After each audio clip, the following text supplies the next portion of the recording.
Hello, and welcome to this section that talks about predictive analytics technique called regression.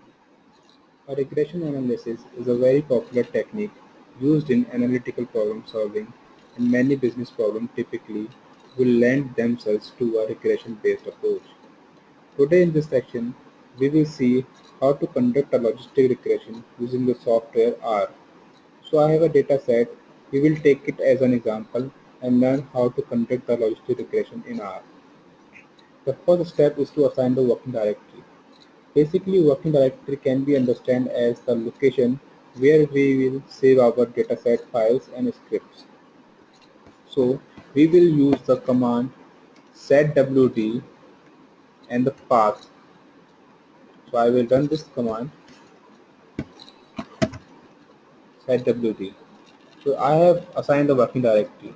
To check the current working directory, we will use the command getwd.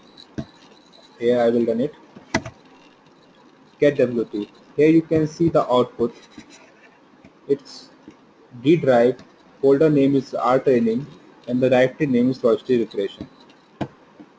So after assigning the working directory, we will import the dataset. To import the dataset, we will use the function called read.csv. To import the CSV file, we will use read.csv. And then path, basically D drive, folder name R training, working directory logistic underscore regression, and the file name is mydata.csv. We assign this file in the variable called myData. So I will run this.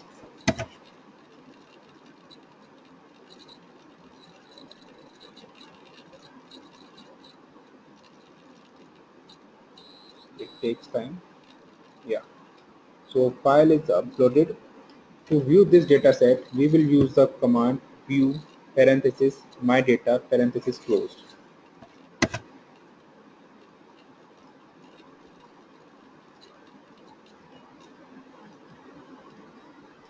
Here you can see the dataset. It contains 30,000 rows.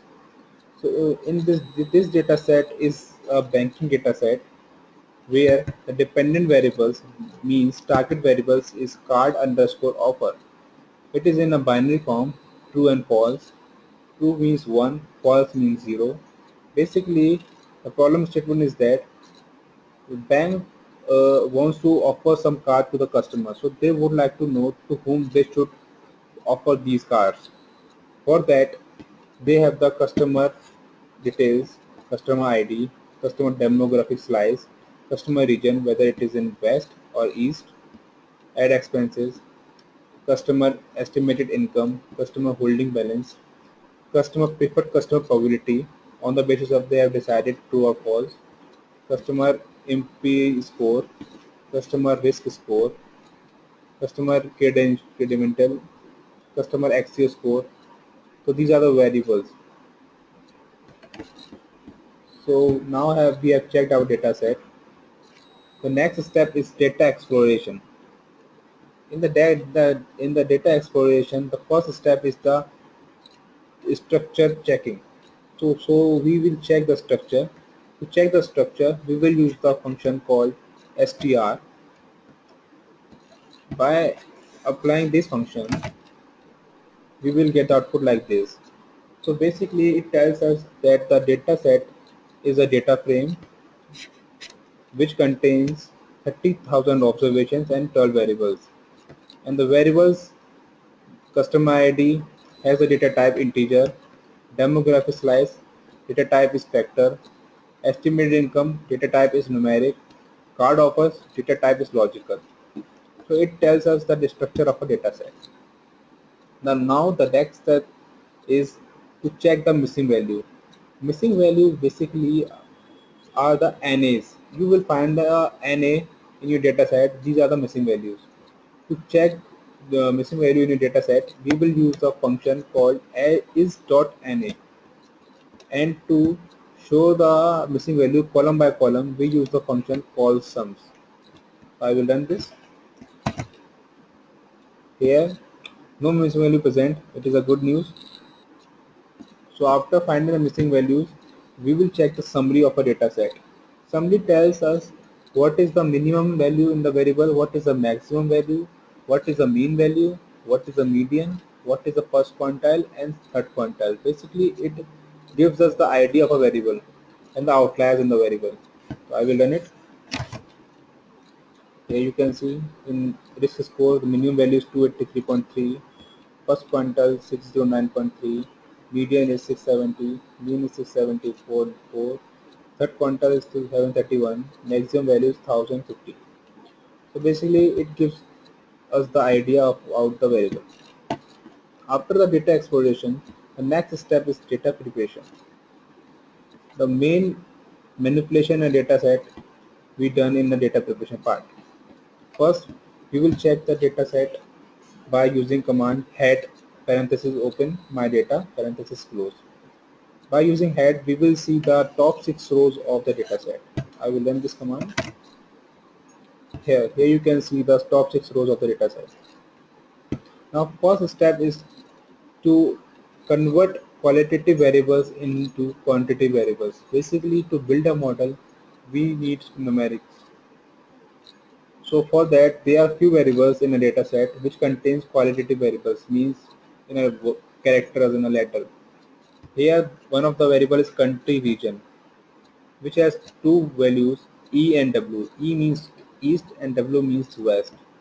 So what we will do, we will create two variables, country regression underscore E and country regression underscore W. So in country regression E, we will assign the value 1 where it will find the value E and otherwise 0. In country regression W, it will assign value 1 when they found the value W in country regression variable and otherwise 0. So I will run this command again. Same with the other variable add expenses. Same with card offer. It will gives you 1 when it finds true, otherwise 0. Same with demographic slices. Now I will check my data set by using head command. Okay. Now you can see these are the new variables which we have created. Card offer, country regression E, country regression W. Now after creating those variables, we will drop those variables which contains the qualitative values. Here two variables, country underscore region, demographic underscore slice. So what we will do, we will use the function subset.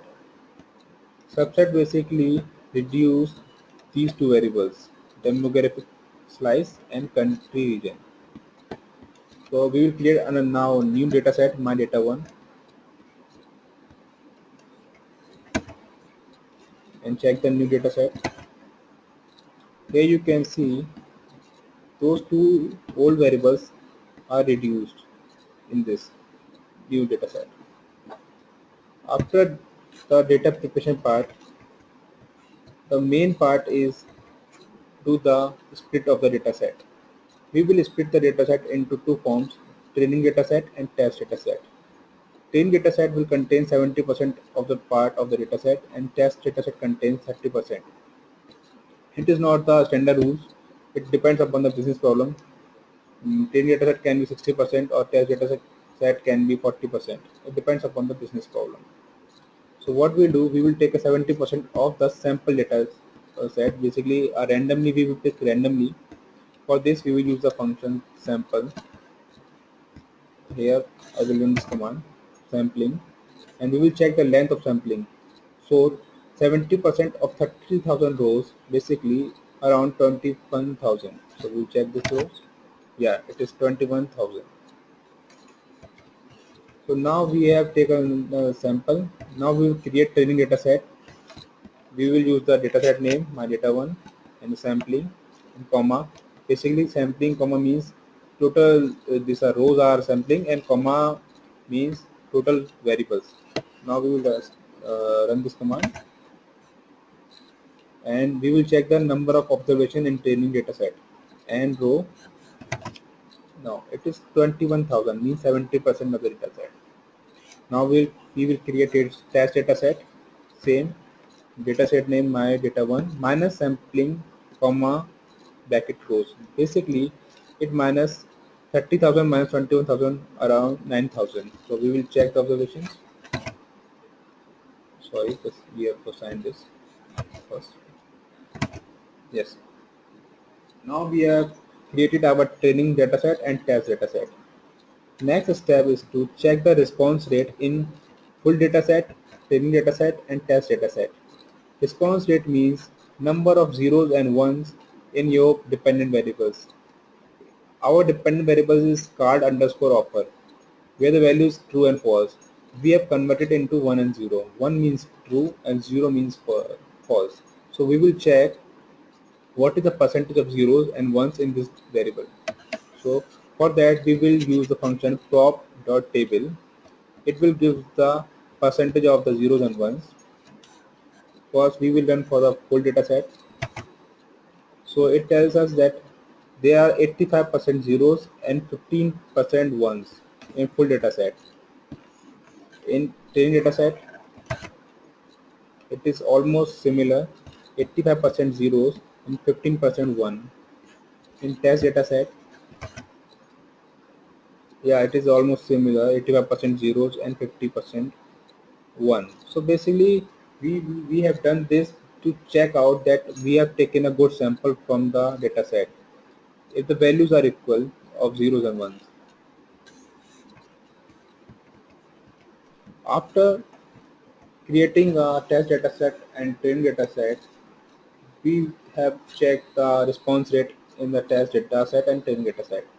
So by checking these values, we we find that this is the imbalanced data set, means the ratio of 0 1 is very biased. It is biased towards zeros. The response rate 85% is zeros and 15% ones. So if we build a model on this data set, it will be biased towards zero. So to improve this, we will use the synthetic minority oversampling technique, which will create a synthetic data set towards a minority side. Minority side is ones. This is the minority side. So what we'll do, SMOT, synthetic minority oversampling technique, it will create a synthetic data set and balance the data set so that we can build our model.